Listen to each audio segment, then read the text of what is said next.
Good evening and welcome to Week 6 Football Friday Night. I'm Dave Siseski alongside Tony Quach.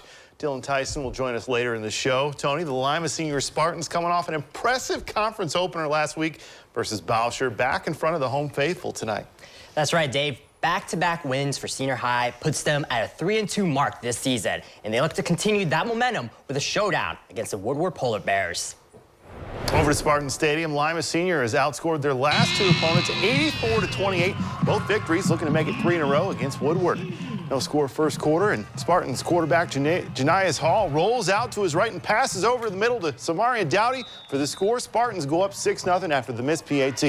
Later in the quarter, same score. Boog Wilson catches the punt, and he'll go down the sideline following his blocks, and he wouldn't be touched. He goes all the way into the end zone there. Spartans leading 12-6.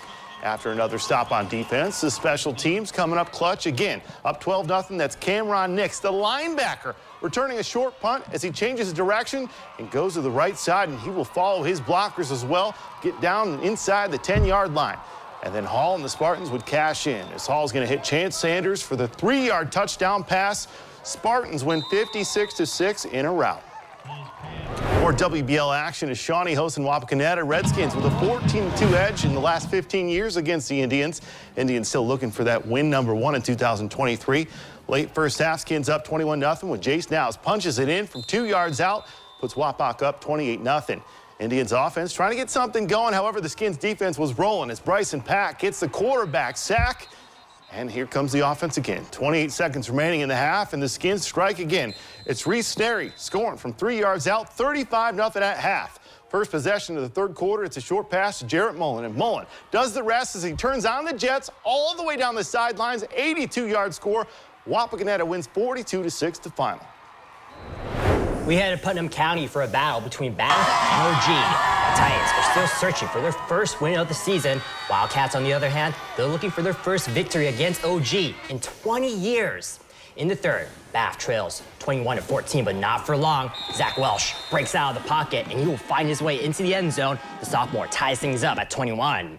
Wildcats with the ball once again. Welsh decides to go to the skies, and on the receiving end is Logan Markley. The sophomore connection gives Bath a 28-21 lead.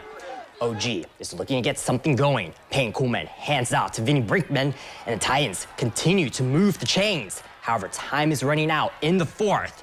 And then, facing a 4th and 3rd, OG decides to hurl the pigskin, but Kane Sullivan gets the interception, and that seals the deal. Bath wins 28-21. It's their first dub over OG since 2003. We now turn things over to Dylan Tyson for the rest of the WBL coverage. Thanks, Tony. After 4 straight wins, the Salina Bulldogs are the sole first-place team in the WBL. But with the regular season only half over, it'll be a tall task to maintain their perfect league record. Their defense begins tonight against 4-1 Elida.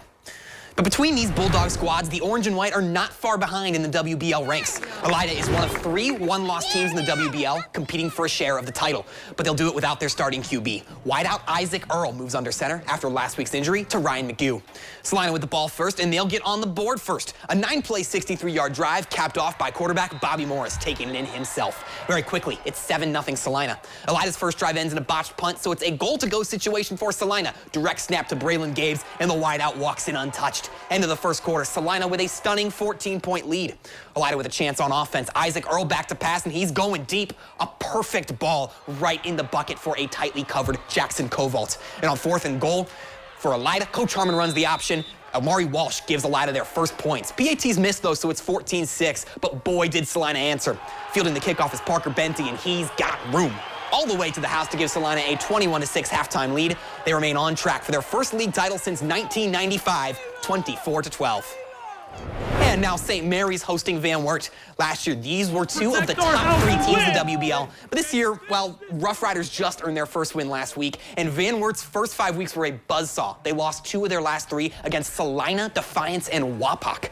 But it's St. Mary's with the second half lead, 13-6. Cougars trying to close the gap on offense, going deep, but the free safety Carter Steinberg is there for the INT. Rough Riders can't get it done on offense, though. After a 3-and-out, Cougars get another shot, going back to the air, and this time, it's Jacob Kessler for St. Mary's. Their defense forcing back-to-back interception, but it results in back-to-back 3-and-outs. Finally, though, late in the third quarter, their persistent pound and ground rush attack breaks through. Dominic Osborne shakes off every single Van Wert defender. It's a foot race, and he'll make it more than 70 yards before getting caught and dragged down at the goal line.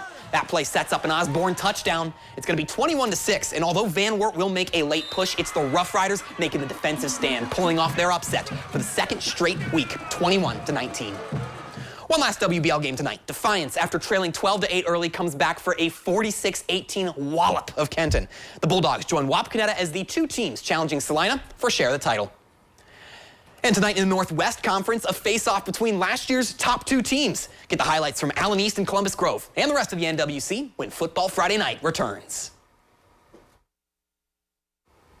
Welcome back. Last season's meeting between Allen East and Columbus Grove was decided by one touchdown. Well, scratch that. There was only one touchdown scored in that entire game, which ultimately led the Mustangs to victory and en route to their first outright league title since 1995. With that being said, the Grove Dogs are eager for this year's rematch. They're eyeing their third straight NWC win this season. Meanwhile, for Allen East, they're hoping to end a three-game slide. In the first, Grove with the ball. Landon Best connects with Brady Basinger, and the freshman cruises into the end zone. Columbus Grove jumps out to an early 7-0 lead. Grove with the ball once more. The pass is batted in the air, and Carson Klum comes up with a pick six. He heads on home and scores. This game is now tied up.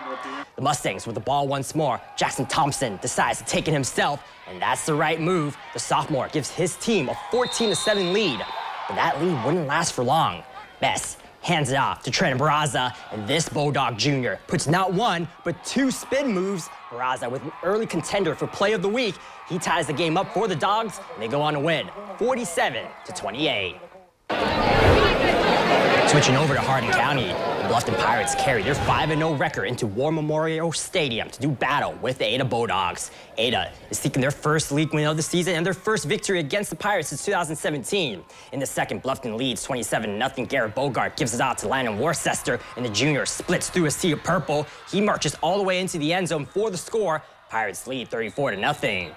Ada is looking for an answer, but that ain't it, Chief. That's a fumble that will be recovered for a touchdown by senior Gavin Bogart. Pirates lead 41-0, and they keep adding more. Garrett Bogart connects with Hayden Dirth, and it's all end zone ahead for him. Bluffton stays undefeated with a 48-0 victory. Lipsick rolling at 5-0. Taking on Spencerville, their recipe to success, outscoring their opponents 149-57. Third quarter, Vikings up 27-0 and looking for more. Esteban Carrillo gets the 1-yard touchdown to push the lead to 34-0. Third quarter, same score. Bearcats driving as Carter Orr takes it himself with a 15-yard scamper and into the end zone. Bearcats on the board, 34-6 now. But in the fourth, Lipsick puts the pedal to the metal as Carter Benton takes the carry and goes down the sideline. No one catching him as he goes in for the 58-yard touchdown. Vikings win 40-6 and improve to 6-0. Crestview Knights cruising at 4-1 with an offense, putting up nearly 35 a game, taking on the Jefferson team, looking for their first win. However, last year, the Wildcats won this matchup 21-7. First quarter, no score when Crestview's Bryson Penix passes to Bo Eggleston, who runs to the 5-yard line. That play sets up Isaac Klein, who brings it in for the score. Knights leading 7-0.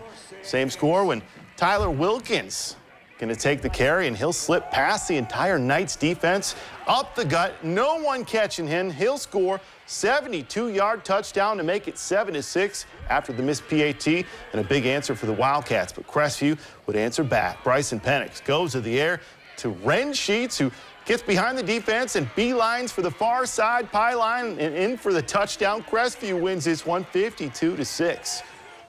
Well, we're set for our second and final break on Football Friday Night. When we return, we have a primetime showdown from Mercer County featuring two undefeated squads. Stay tuned for highlights. Welcome back. On paper, the matchup possibly of the season as the Marion local Flyers come in with a 37-game win streak and an offense scoring over 46 a game. However, going up against the defense in Versailles that has only surrendered 14 points all season. And that's why this is our Football Friday Night Spotlight game. Tonight's Football Friday Night Spotlight game is brought to you by Citizens National Bank. Two undefeated teams clashing at Booster Stadium. Flyers with a 12-2 advantage in the past 15 seasons head-to-head. Third quarter, 7-7 game. Flyers driving as Justin Knopf finds Andrew Pullman, who picks up the first down with the 15-yard reception. That would set up Ethan Heitkamp from 5 yards out, who goes up the gut for the score. Flyers go up 14-7. Late fourth quarter, Tigers trying to answer as Joel Garrett fights through a few tackles and spins free as he keeps the legs churning for the first down, and that would set up a 20-yard strike from Michael Osborne to Zach Meyer in the end zone. However, the PAT would be missed, and time would run out on the Tigers as the Flyers win 14-13 in a thriller. Continuing with the action in Mercer County, the Minster Wildcats take on the St. Henry Redskins. Wildcats are eyeing their third straight league win, while the Skins hope to snap a 4-game losing streak. In the first, James Niemeyer hands the ball off to Connor Schmeezing, and he rockets down the field for a 12-yard rush and a Minster first down. The next play, Niemeyer searches for a man, and he connects with Noah Schwederman, and the sophomore continues to move the chains for a 35-yard gain and another Minster first down. Later in the drive, Niemeyer fakes a handoff and finds Adam Rindler, and he hauls it in for the first score of the game. Minster leads 7-0. They go on to win 7-2. And we'll wrap up the action highlights with Coldwater traveling to Parkway. The Panthers can surpass last year's win total with just one more win, but the Cavaliers are the second-ranked team statewide. Panthers ain't sweating it, though. Coldwater marching down the field in a scoreless first quarter, but it's Noah Adams making the goal line interception off the drop pass. However, it'll be the Cavs celebrating moments later when they force a safety deep in Parkway territory. 2-0 Coldwater. And on the ensuing possession, they take it down to the goal line again, this time finding the end zone. It's Miles Potcutter punching it in, 9-0 Coldwater. Panthers stall on offense on the next drive, and they're forced to punt it away. Back to receive for Coldwater is A.J. Harlemer, and although the ball slips through his hands at first, he catches every Parkway defender off guard, taking it up the sideline, making the last man miss to go all the way in untouched. A 16-0 first quarter turns into a dominant 4-6 showing. They join Marion Local as the last two teams atop the MAC. Taking a look at the rest of the scores from the Mighty Mac, New Bremen lights up the scoreboard in the second half for a 35-6 win over Fort Recovery, and St. John's gets shut out on the road, 39-zip win for Anna. Now over to the Northwest Central Conference, Hardin Northern welcomes in the Ridgedale Rockets. The Polar Bears look to keep pace for first place in the league standings as they eye conference win number 4 this season. No score in the first, but not anymore. Polar Bears strike first. Carter Curtis gets a shuffle pass, and he gets a first down and more. The senior gives his team an early 7-0 lead. Later on, in the first quarter, Nolan Hobson fakes the handoff, and he decides to go for it himself. The QB keeper was the right choice as the Polar Bears double their lead. It's now 14-zip. And then in the second quarter, Hardin Northern adds on as Hobson tacks on 6 more for the black and gold. Polar Bears win 29-0. Here's some more scores from the NWCC. Perry edges out North Baltimore 14-6, while USV shuts out Ridgemont 40-0 on the road. Waynesville Goshen topples Corey Rossin 55-13 on the road, and Elgin remains undefeated with a 59-14 dub at home. Huge implications for the league title next week as both teams meet. And here are some other scores from around the area. Pandora Gilboa wins at home 48-14 against Worthington Christian. Fort Laramie takes down Talawanda 34-19. Patrick Henry edges out Wauseon 30-24. Finley with a huge win against Holland Springfield 53-0. Paulding wins against Edgerton on the road 54-20. And finally, Wayne Trace falls to Tenora 21-13 is your final. Well, that's how we wrap up Week 6 of Football Friday Night. Thanks to everybody that helps us get this show on each and every week. What a show, guys. What an amazing show. Be sure to tune in tomorrow. We'll bring you guys highlights from cross country, soccer, and football. Have a great night, everyone. Be safe.